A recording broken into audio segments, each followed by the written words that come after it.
Olá a todos, sejam bem-vindos a mais um episódio do podcast com a mediação tecnológica. É uma honra para a gente estar aqui mais uma vez trazendo assuntos relevantes. Esse é o intuito do nosso podcast, é sempre trazer conteúdos que sirvam, né, que tenham uma utilidade pública e que de alguma forma venham agregar conteúdo, né, para a sociedade, principalmente para os nossos estudantes da mediação tecnológica, né? E hoje a gente está aqui para falar de um tema muito necessário e urgente, que é o bullying, né? A gente vai discorrer aqui sobre esse tema que é muito alarmante. Mais de aproximadamente 40% de jovens já afirmam ter sofrido bullying. E é um tema que a gente precisa sempre estar discutindo. É uma realidade muito corriqueira hoje na vida da sociedade, dos pais, com filhos na escola, tá bom? Nesse mundo hoje de muita polarização, de muita comparação, né, de redes sociais abertas, então a gente tem uma exposição das crianças, dos adolescentes principalmente, sempre sujeitos a essa prática que vem crescendo, infelizmente, muito no nosso mundo, não só no Brasil, mas em todo o mundo. Então eu estou aqui com a professora Tainá. Tudo bem, professora? Olá, Silvinho. É isso mesmo, Silvio.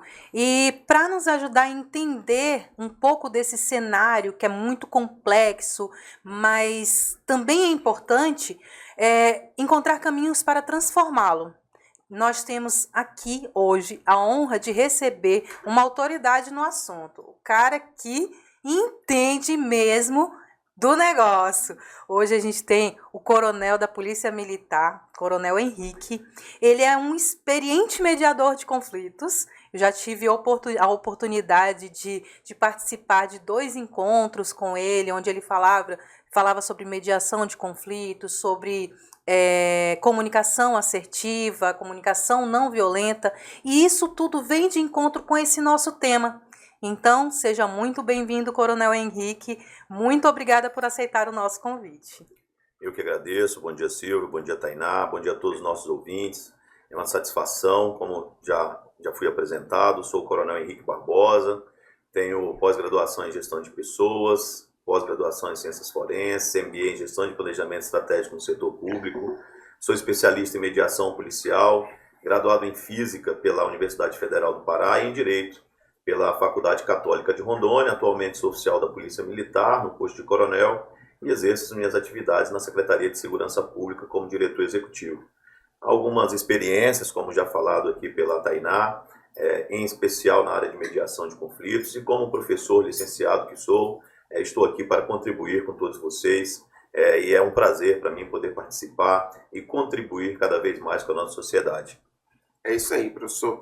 A gente sabe que é um tema delicado, hoje em dia, infelizmente, é um tema também, assim, não é difícil ouvir falar hoje em dia nisso, né? Infelizmente.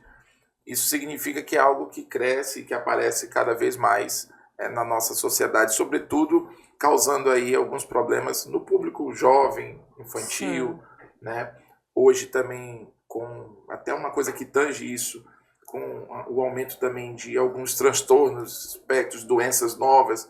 Então, crianças são estereotipadas na escola e comparadas, enfim. Tá? Mas assim, mais do que o bullying, né, a gente também precisa falar, ele exige uma mediação, é um conflito que precisa ser mediado. Né? A gente, quando detecta isso, ninguém vai simplesmente pegar, por exemplo, o seu filho e tirar da escola. Isso é uma atitude também que se faz. Mas muitas vezes a gente precisa também fazer com que, não deixa de ser um exercício, a criança, o jovem, a pessoa, aprender também a conviver com aquilo e tirar aquilo de letra. É também um exercício. Né? Então, assim, Henrique, eu posso te chamar de Henrique? Henrique, por favor. Henrique, qual é o desafio de lidar com os conflitos, as diferentes formas de bullying? A gente sabe que hoje em dia, agora com o inchaço das redes sociais, também tem o chamado cyberbullying, né? Isso. Que vem através da internet. Então, assim, qual seria os desafios, as diferenças entre um e outro, enfim? Então, o bullying é esse conjunto de atos de violência, né? Que eles podem ser tanto físico quanto psicológico, E o que caracteriza o bullying é a questão deles serem intencionais e repetitivos. E, na grande maioria das vezes, há um desequilíbrio de poder, onde a vítima ela acaba se tornando vulnerável. É aquela criança, aquele adolescente que não consegue se defender daquela agressão verbal, daquela ataque isolado que ele vem sofrendo ali. E o agressor ele vai acabando utilizando dessa forma agressiva ou de tirar aquela criança, aquele adolescente da sua condição normal. E aí, existem várias maneiras, né, de se fazer isso. O mais comum é o bullying verbal, onde ele vai utilizar de palavras ali para ferir, para humilhar, para intimidar aquela criança, aquele adolescente. Mas também, como é que isso é feito? Através de apelidos, né? Apelidos depreciativos, chamando a criança por nomes ofensivos, relacionados à aparência, à origem, orientação sexual, através de ofensas diretamente à vítima, né? Ou piadas maldosas com tom de deboche, para ridicularizar aquela pessoa. Tudo isso vai fazer com que aquela criança, aquele adolescente, passe a se tornar uma vítima, ficando ali intimidado, né? E isso tudo vai lhe trazer um mal físico. E também tem o bullying social. O bullying social é aquele onde a vítima ele vai ser feito de uma forma, vai ser tirado daquela convivência e vai ser colocado ali de uma forma isolada, né? Tirando ele ali das rodas de conversa, tirando ele de determinados tipos de brincadeira, influenciando algumas outras pessoas, por exemplo, da sala de aula para não se relacionar com ele. E aí aquela criança vai ficando, aquele adolescente cada vez mais retraído e não vai passar a ter vergonha de se relacionar com essas pessoas. E assim, desculpa interromper, mas qual que seria o certo? Eu não sei se existe certo ou errado, né, dentro de uma questão dessa, mas pela experiência, até isso é um debate, eu estou abrindo sim, aqui, né? Sim. Não é também estou aqui ele, com as minhas perguntinhas já também. O certo é a gente afastar a criança também de um ambiente desse, dúvida. Ou é tentar fazer ela lidar com enquanto esse pais? É um desafio, né? Então, existem várias... Porque eu, como pai, eu não quero ver meu filho sofrendo aqui. Então, a minha primeira reação, cara, eu vou tirar meu filho daí. Mas onde ele for, se ele sofrer de novo, eu vou ter que ficar tirando isso se for assim. Né? Eu acho assim, os pais eles têm uma responsabilidade, tanto o pai da vítima quanto o pai do agressor. Existem formas de você perceber se a criança ou aquele adolescente está sofrendo de bullying. O que normalmente acontece é que a grande maioria das vezes eles não sabem como lidar. Então vou passar algumas dicas aqui para que a gente possa mostrar o que os pais devem fazer. Eu acho que se afastar a criança é uma forma, evitar o conflito afastando a criança, mas mais do que isso, a gente tem que ensinar as nossas crianças a serem adultos. E esses ensinamentos que eles vão aprender agora, sabendo lidar com o conflito, é o que vai fazer com que ele futuramente consiga lidar com a convivência social, porque isso vai existir, infelizmente, no ambiente de trabalho, isso vai existir na escola, então ele tem que saber lidar. E é por isso que a gente fala sobre a comunicação não violenta, sobre a comunicação assertiva, sobre a mediação de conflitos. E a mediação de conflitos ela surge exatamente aí, para que a gente possa mostrar para as pessoas como elas vão utilizar da comunicação para resolver seus próprios problemas. E aí, Silvia, se a gente olhar hoje a nossa realidade, as pessoas esqueceram mais de se comunicar. Né? A gente não conversa mais, a gente utiliza o celular, utiliza uma rede social, mas aqui o bate-papo, tete a tete, o olho no olho, isso praticamente não existe mais. E as nossas crianças... Os recados são passados via redes sociais. Via rede social. E aí surge o cyberbullying, que é uma nova modalidade de bullying, que é utilizando exatamente as redes sociais, com ataques, com comentários, a gente chama de lacração, né, com algumas brincadeiras ali que, em tese, parece brincadeira, mas que, na verdade, é um crime. E muitas vezes exige, hoje, com essa vaidade com relação às redes sociais, muitas vezes acontecem situações em que os interessados, eles criam uma situação para lacrar. Exatamente. E geralmente nisso alguém está se dando mal. Às vezes é verdade, às vezes ou não. Às vezes ele está denegrindo a reputação de uma pessoa só para causar uma confusão e às vezes nem foi aquilo tudo. É verdade. Né? Que eu acho que a gente está falando aqui de crianças, jovens, ambiente escolar, mas isso existe para a vida toda, né? No sentido assim, em várias faixas etárias o bullying, não sei se para adultos chama bullying também, é porque a gente relaciona muito a escola, a né? escola, né? Mas a gente está muito sujeito a isso. Quando o coronel começou a falar sobre as questões do bullying, veio logo à minha mente, e assim, com alguns colegas aqui do trabalho eu já até comentei, o que meu filho tem passado na escola. Eu comecei a perceber que alguma coisa estava dando errado quando ele começou a chorar para não ir para a escola. Um menino do 6º ano, de 11 anos de idade, chorar todos os dias para não ir para a escola. Então, peraí, alguma coisa não está certa. Então, foi aos poucos, mas ele é muito retraído. E ele foi guardando aquilo. Em um momento, ele explodiu em casa. E quando ele deu essa explosão, ele acabou contando tudo que estava dentro dele. Estava acontecendo. Isso, dentro da escola, o que os colegas estavam falando, como estavam lidando com ele, e era esse o motivo de ele não querer ir para a escola. A vítima, normalmente, ela não pede ajuda exatamente por medo, por vergonha, por achar que aquela situação vai piorar. E aí, Tainá, que os pais eles devem estar atentos nesses sinais, que são sutis, mas são persistentes. Então, uma busca, uma mudança de humor, com irritabilidade, com tristeza, com ansiedade, deixar de sair com os amigos, evitar eventos sociais, e às vezes ele mesmo faz comentários depreciativos sobre si, como, eu sou burro, ninguém gosta de mim, eu sou feio, eu não sei jogar isso, eu não sei fazer aquilo, né? E aí é muito interessante essa questão da recusa para ir para a escola.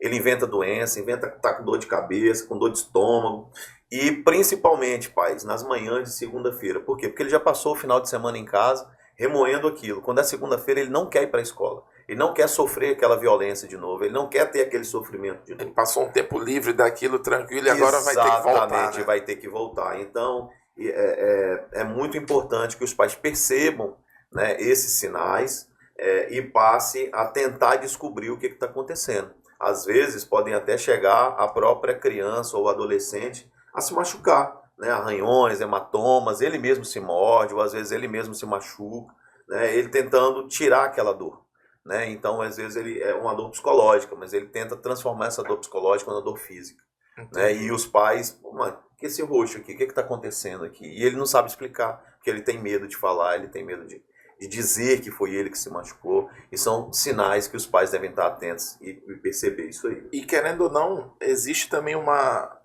eu, quando era criança, né, a gente passa por essas fases, e, por exemplo, um problema desse, às vezes você fica com vergonha de falar pro seu pai ou mãe, porque a mãe vai lá na escola criar um caso, aí ele vai ficar constrangido perante os colegas, né?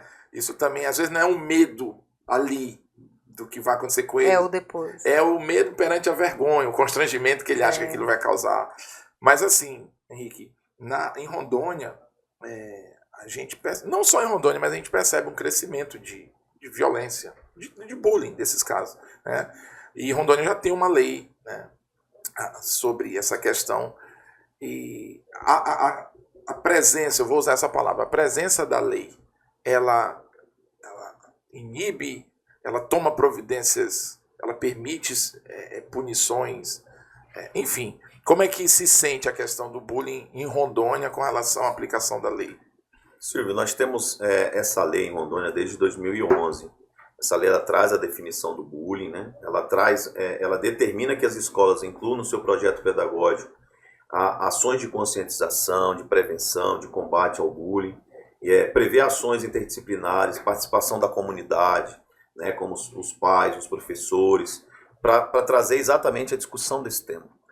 Porque eu acho que assim, tem que tirar da sombra, tem que falar, tem que explicar, tem que mostrar para os pais, tem que mostrar para os professores, tem que mostrar para os coordenadores pedagógicos que assim não é normal.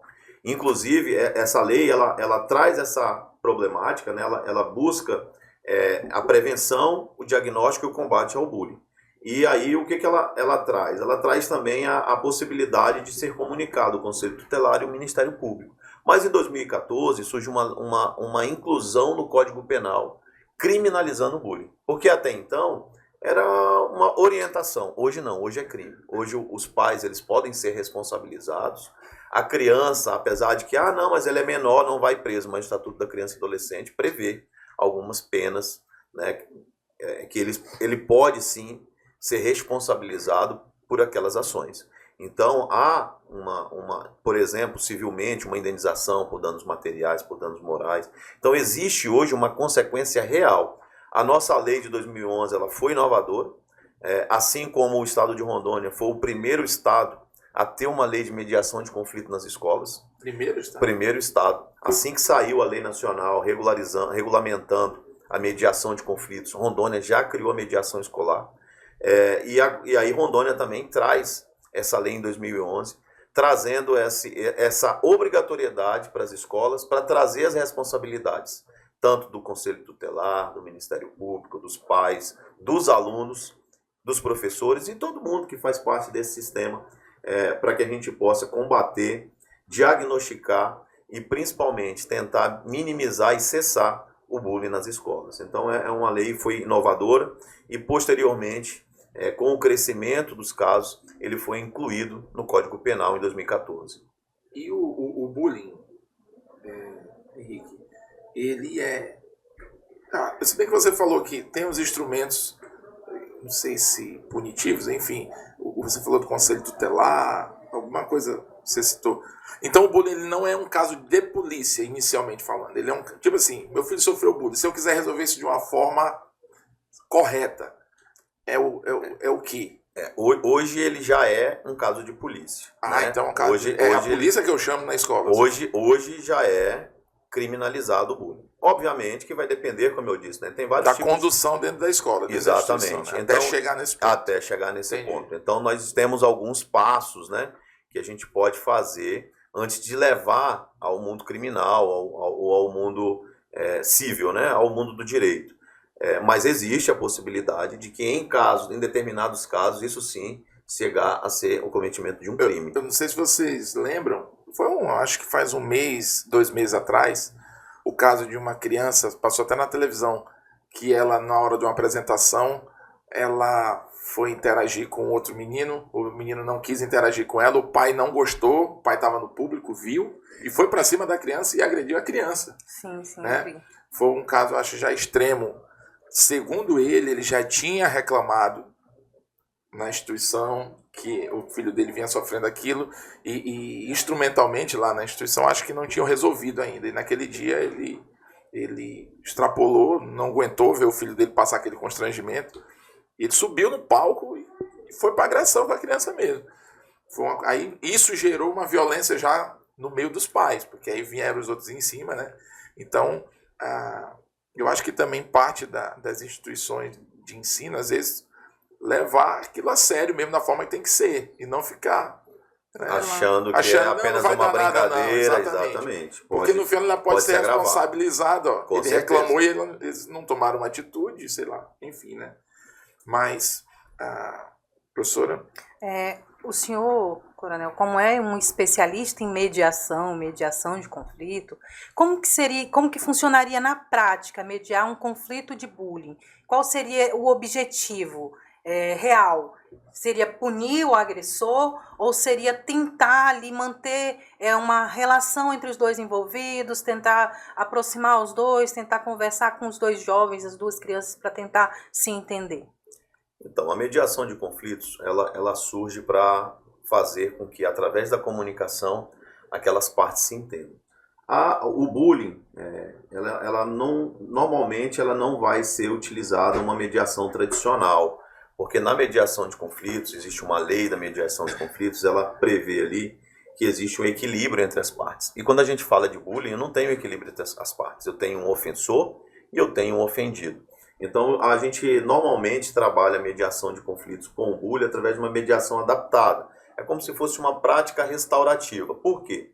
Porque eu tenho uma primeira fase, que é a pré-mediação, onde eu vou chamar as partes para conversar. E aí eu chamo lá a vítima. A vítima ela tem que se sentir seguro de falar, ela tem que saber que a sua história vai ser validada, que os seus sentimentos vão ser validados, porque senão eu vou estar revitimizando aquela pessoa. Então é importante...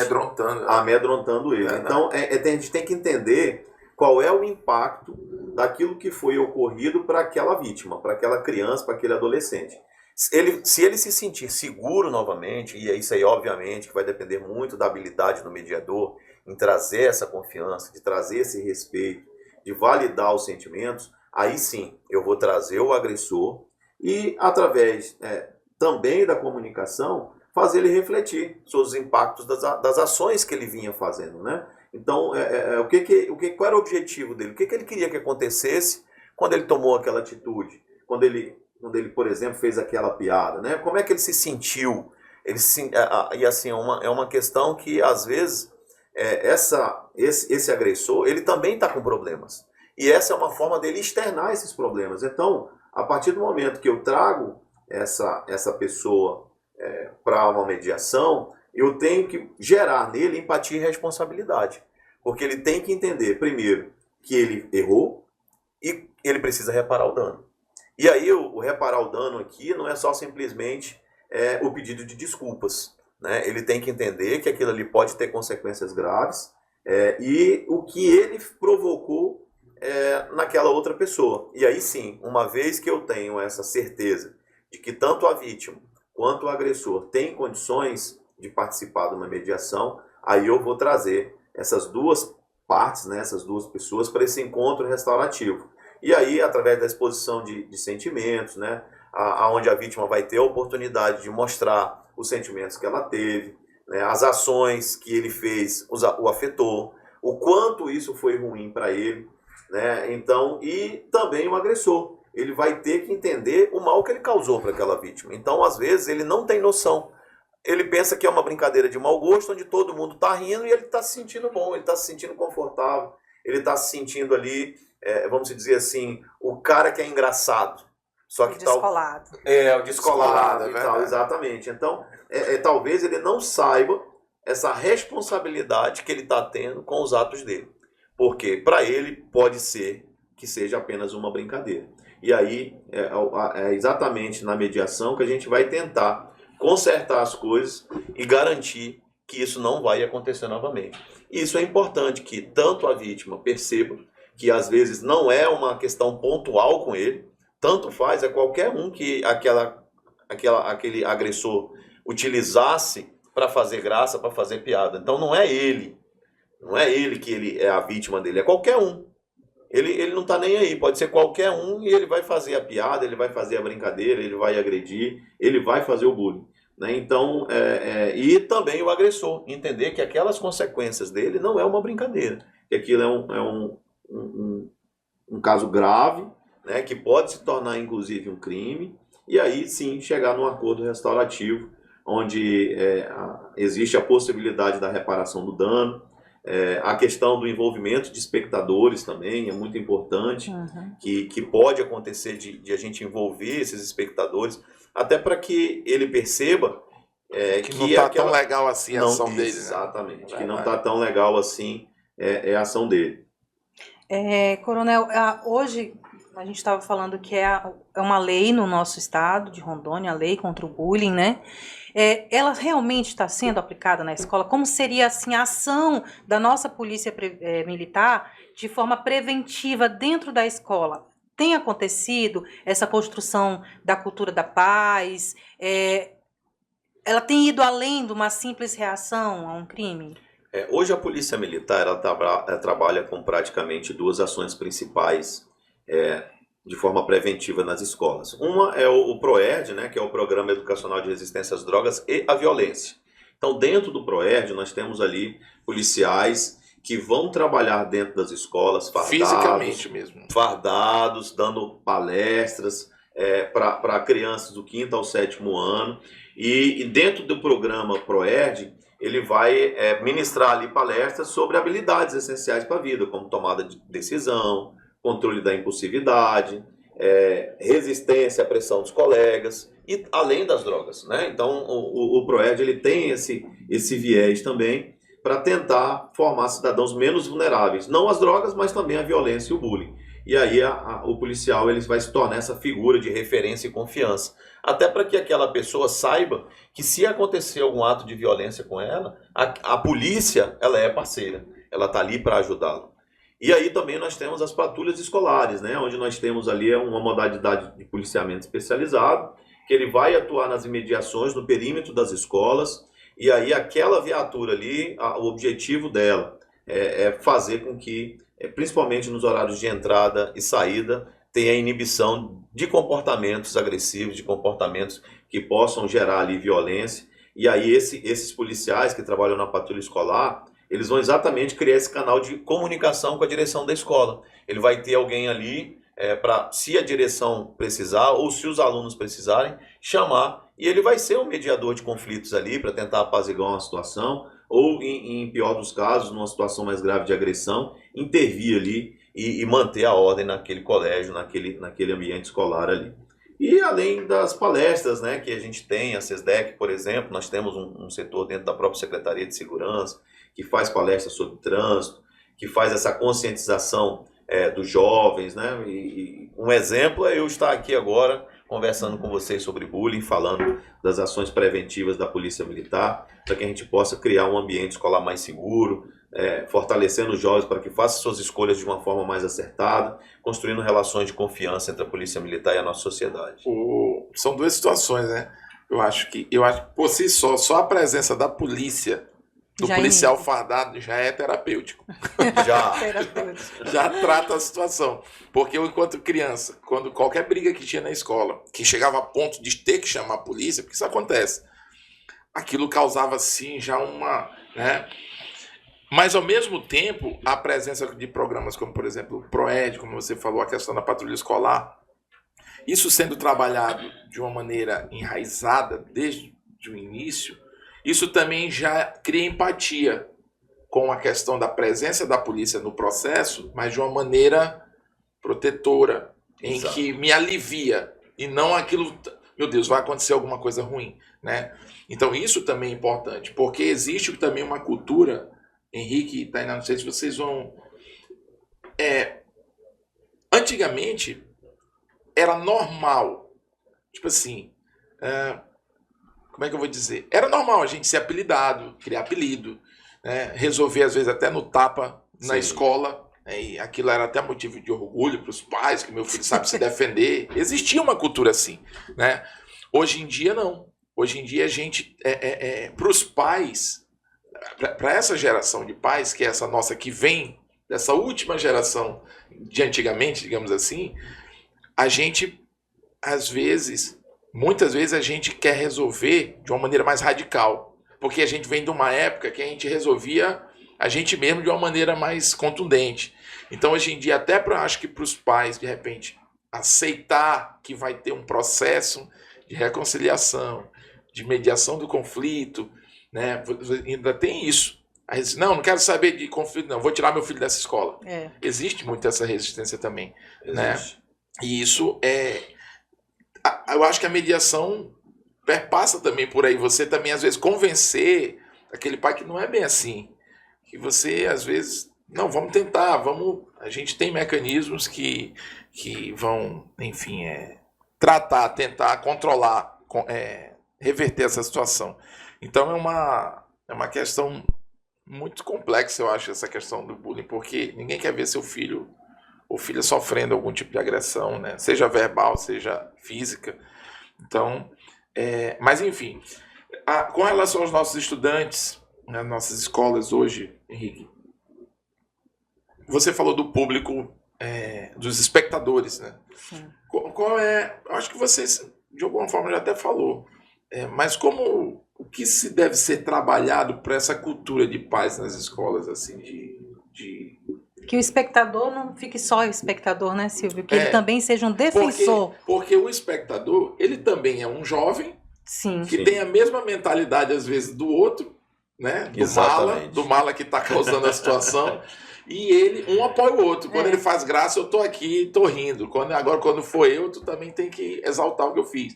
Então, assim, eu acho que dentro disso, questões como o PROED, como você falou, acabam ganhando uma certa importância, né? Essa ação de prevenção dentro da escola, né?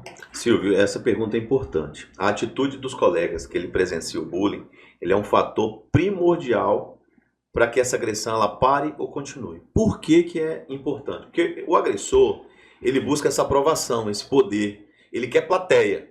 E aí, quando todo mundo está ali validando as ações dele, rindo, se divertindo... O show deu certo. O show deu certo. Então vai reforçar a ação dele. Quando você tem um estudante ali que se torna um espectador passivo, ele não participa, ele fica em silêncio, ele demonstra que aquilo ali não é uma coisa legal, aquele cara vai parar, aquele agressor vai esvaziar. Então, a primeira e mais fácil atitude, o agressor não pode ter audiência.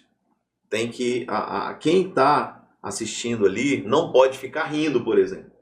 Rir de piadas, de comentário que humilha os colegas é o principal combustível para aquele agressor. Então, se eu estou ali e eu estou percebendo que aquela brincadeira, que o que é brincadeira? Quando todo mundo ri. Quando um não sorri, não é brincadeira. Então, opa, peraí que tem alguma coisa errada. Então, dê as costas, saia de perto, mostra que você não aprova. E tira essa plateia. Então, no cyberbullying, por exemplo, que é nas redes sociais, é muito comum curtir, comentar. Não faça isso. É uma brincadeira de mau gosto. Você está alimentando, né? Se está alimentando, exatamente. Que pode se tornar crime e, principalmente, você compartilhar ofensas, você pode entrar como cúmplice. Então, juridicamente, a pessoa que compartilha aquela ofensa, ele passa a ser cúmplice do agressor. Então, às vezes, ele não está achando que não vai dar nada, eu simplesmente compartilhei. Vai entrar também dentro do requisito ali do crime como cúmplice. E pode responder também, inclusive, judicialmente. E o que você precisa fazer? Mostrar que aquela vítima não está sozinha. Né? Então, esse sentimento de isolamento da vítima é um dos principais motivos do adoecimento, dos problemas. Então, chega perto do colega, pô, cara, eu vi o que aconteceu ali, tu tá bem? Não liga pra esse cara, porque esse cara falou, não, cara, tá tudo bem, isso não é verdade, não. Fortalece o exatamente. Chama ele para participar do grupo. Vem cá, senta aqui com a gente. Vamos lá, vamos tomar café ali, vamos fazer um lanche juntos. Né? Então, traz essa pessoa pro seu lado. Né? Então, normalmente, o agressor ele vai procurar essa pessoa que está sozinha. Então, você que está ali, viu que não está legal, chama a pessoa, ofereça companhia, né? Traga essa pessoa. Tente criar, por exemplo, uma distração. O que é criar distração? Chega perto dele ali e desvia o foco. Né? Ei, você viu a professora de matemática? A professora de matemática está chamando a gente. Vamos lá na biblioteca? Tira o cara daquele momento ali, tira o cara daquela situação vexatória ali, tira ele dali. Né? E muito importante, para quem está passando por isso ou vendo isso, chama o professor, chama aquele policial que está ali na frente, chama o coordenador pedagógico, conta o que você viu. A criança diz, mas vão me chamar de dedo duro. Isso não é dedo duro. Né? Isso é você manter o que é certo. É você ser o certo. Né? E às vezes essa criança, esse adolescente fica, não, mas vão me chamar de dedo duro. Não, isso não é ser dedo duro. Né? E se você tiver com medo, chame o professor e fala, professor, aconteceu isso, mas eu gostaria que meu nome fosse mantido em sigilo, eu não gostaria de me envolver, mas relate, não fique calado. Tá? Eu acho que é muito importante que você dê a ajuda e procure ajuda. Eu acho que tanto a vítima quanto quem está vendo. Eu acho que, e aí com certeza aquele bom profissional ali que está recebendo essa denúncia vai saber como intervir e principalmente sem expor quem está fazendo aquela denúncia. E tem também na escola, né? A própria escola, antes de qualquer coisa, qualquer viés jurídico, enfim, tem também ali os mecanismos da própria escola que às vezes já não passa dali, já pode orientação, questão de supervisão, às vezes até uma chamada do professor dentro de uma da forma assim, sala, olha, se você fizer isso de novo, sei lá, você vai perder um ponto aqui. Eu estou falando sobre o agressor lá, né? Sim. São atitudes que muitas vezes o público infantil, se você for um pouco mais contundente, às vezes ele já retrai, né? Existe esse controle também a nível de escola. Até porque, como eu disse, a escola ela tem os mecanismos. Tem. Eu acho que só passa para uma esfera um pouco maior quando a escola não está dando conta, no sentido assim, tá mais sério isso aqui, então já tem que chamar os pais, enfim, entrar um outro tipo de procedimento. De atitudes. Né? E quando a gente fala em chamar os pais, aí vem aquela questão, como que será que os pais eles conseguem identificar se o filho é vítima ou agressor? E qual seria, dentro da família, esse processo de responsabilização? Já que hoje o bullying ele é crime dentro do nosso estado também. Então, Tainá, o debate da questão da família é muito importante, porque os pais, eles são os responsáveis por uma série de responsabilizações. E tanto a vítima quanto o agressor, eles vão emitir sinais ali que os pais precisam estar atentos. Então, a vítima de bullying, normalmente, ele não pede ajuda. Ele tem vergonha, ele acha que a situação pode piorar. Então, como eu já comentei, os pais eles têm que ficar atentos a esses sinais, né?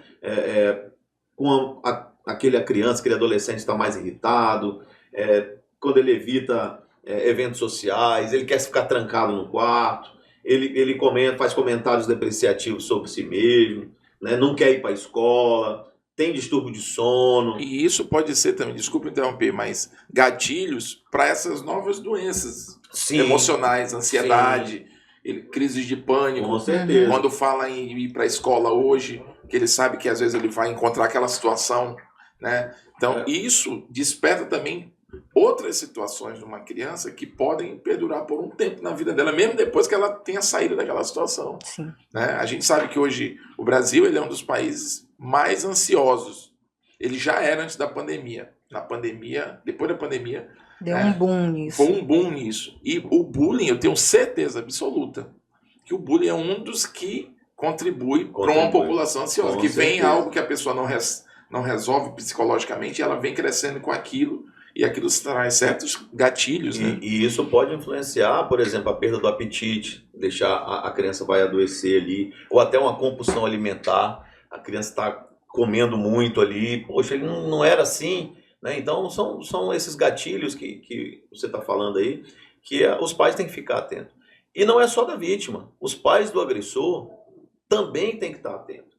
Porque, mas assim, é muito difícil, Silvio, Tainá, pro pai aceitar que o filho dele é um agressor. Né? Ele vai tentar, inclusive, talvez, justificar as ações do filho.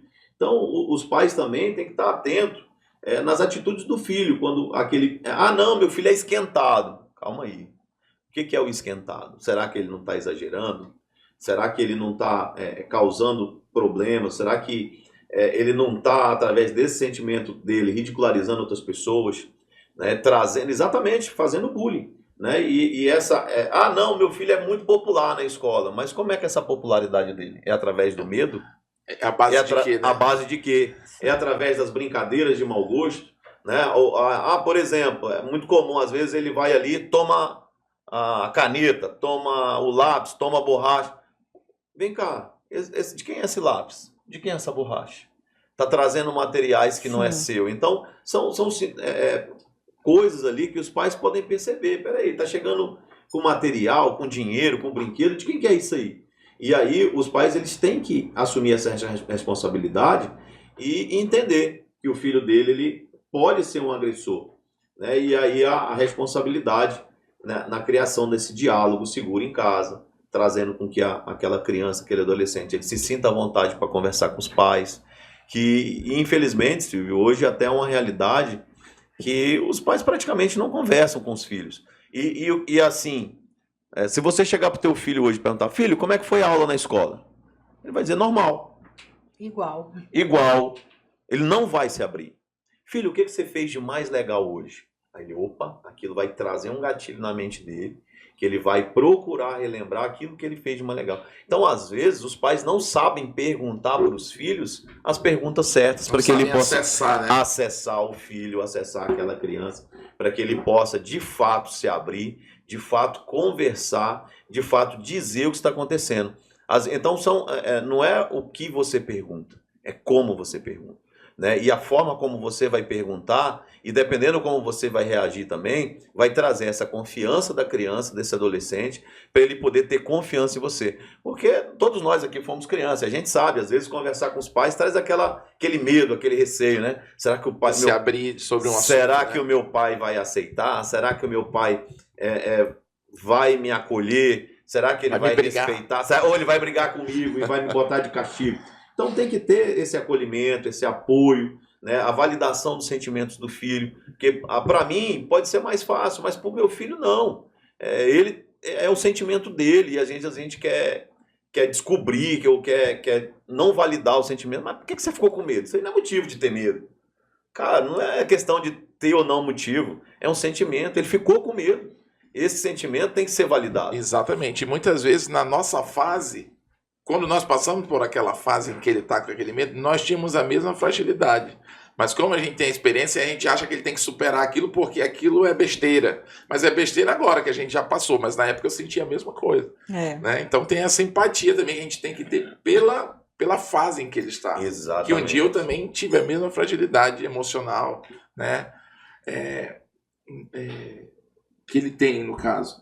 Então, assim, olha que coisa bacana. Nessa conversa aqui que a gente está tendo, nós já soubemos hoje que pelo menos, que eu ainda não tinha essa propriedade. Que Rondônia tem uma lei, né? Sim. E foi o primeiro estado que teve essa... Isso para mim já é um motivo de orgulho, eu sou rondoniense. Então, são coisas assim que me deixam envaidecer. Olha aí, pô, Rondônia, meu estado, nosso estado. Né? A questão da mediação do conflito, como é importante essa questão, porque a gente pensa que a reação sobre isso é tirar o filho da escola, afastar ele da situação. Mas existe uma preocupação, digamos assim, institucionalizada com relação, como ele falou, do PROERD, a patrulha escolar. Existe um direcionamento de esforço para que exista uma paz no ambiente escolar. Não só da questão de bullying, mas sobre quaisquer outros conflitos, né? Então, muito interessante, assim, foi muito esclarecedor esse bate-papo aqui. Sim. Né? Você, Tainá, quer fazer mais alguma pergunta?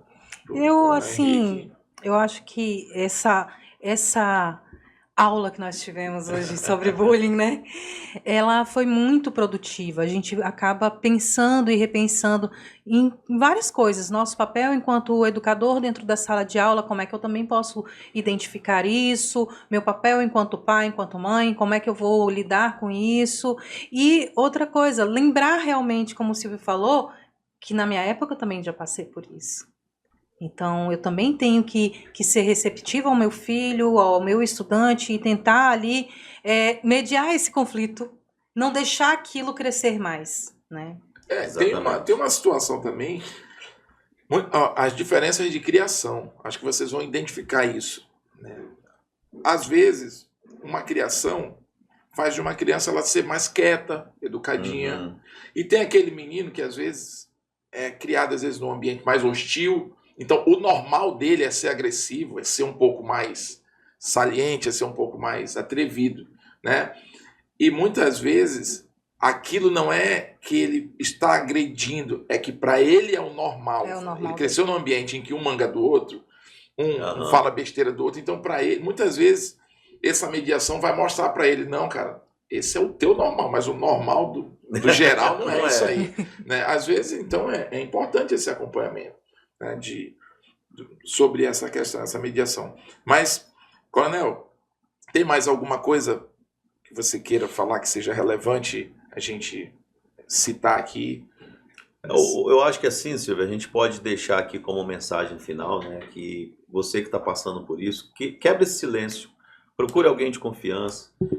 O passo mais importante é você ser corajoso. E falar com outras pessoas, procurar ajuda, não é sinal de fraqueza, é sinal de força. Então, quando você estiver passando por um problema, procure um adulto que você confie, procure o seu pai, procure o seu tio, a sua mãe, um irmão mais velho, o professor que você mais gosta, um coordenador, eles vão te ajudar. Não? Então, não desista, não fique sofrendo calado. Né? E se for necessário, guarde as provas, não fique sozinho. Tente ajudar, tente, a você que é espectador, não corrobore com isso, não ajude, não fique sorrindo, tente evitar, porque isso, como você falou, não é comum. O mundo mudou, talvez na nossa época fosse comum os apelidos depreciativos, as brincadeiras de mau gosto, mas hoje não é. Então a gente tem que se adaptar, nós pais, e as crianças também têm que se adaptar, que não é mais assim. A gente tem que ver que o mundo mudou e a gente tem que ensinar aos nossos filhos que o mundo mudou. Então, e outra coisa, é respeito. Né? Se você vai crescer nesse ambiente desrespeitoso, como é que vai ser um adulto? Como é que você vai ser um adulto? Que você não consegue respeitar o colega? Como é que você vai conseguir, limites, né? Exatamente, não ter limites e trabalhar? Porque a nossa vida vai ser convivência. Convivência a dois, E aí nós temos a questão da violência familiar, pode surgir aí, lá atrás, né? E que é uma questão de segurança pública hoje que a gente tem muita dificuldade, que é uma questão que está dentro do ambiente familiar. E pode você hoje estar criando o teu filho para ser hoje ou amanhã o agressor de uma mulher que está dentro do teu lar ali, que pode ser sua filha, a pessoa a ser agredida. Então é muito importante que a gente trabalhe sobre isso. Se você não se sentir seguro na escola, existe o Disque 100, você pode utilizar o telefone, uma ligação gratuita, anônima, funciona 24 horas por dia.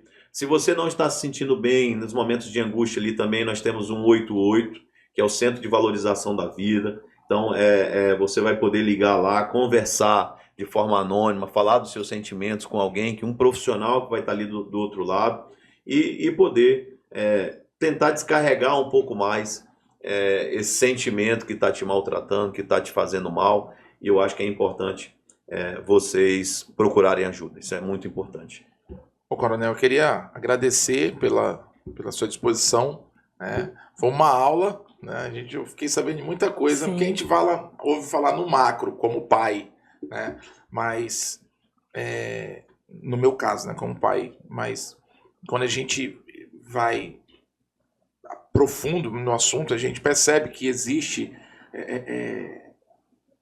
instruções oficiais, digamos assim, sobre como Sim. lidar com isso. Então, assim, muito obrigado pela tua presença aqui, por teu tempo disponível, tá bom? Por esses esclarecimentos aqui. Espero que a gente tenha mais tempo depois, em outros momentos, para falar discorrer mais sobre esse assunto, até temas que tangem esse assunto, né? Que é o bullying, que é essa forma aí de agressão que os nossos jovens, nossas crianças vêm sofrendo muito e que isso vem fazendo muita diferença no desenvolvimento desses jovens. Então, muito obrigado. É isso aí, agradecemos ao senhor Coronel Henrique por ter aceito esse convite, agradecemos também você, nosso estudante que está aí, aos nossos professores presenciais, aos pais também que assistiram esse nosso podcast. Obrigado por nos acompanhar, nós esperamos que essa conversa ela venha inspirar você a ações positivas, não somente dentro da escola, mas também na sua comunidade, na sua casa, ali no seu convívio social. Compartilhe esse podcast com seus amigos, com seus familiares e nos vemos em uma próxima oportunidade. Valeu, pessoal. Tchau, tchau.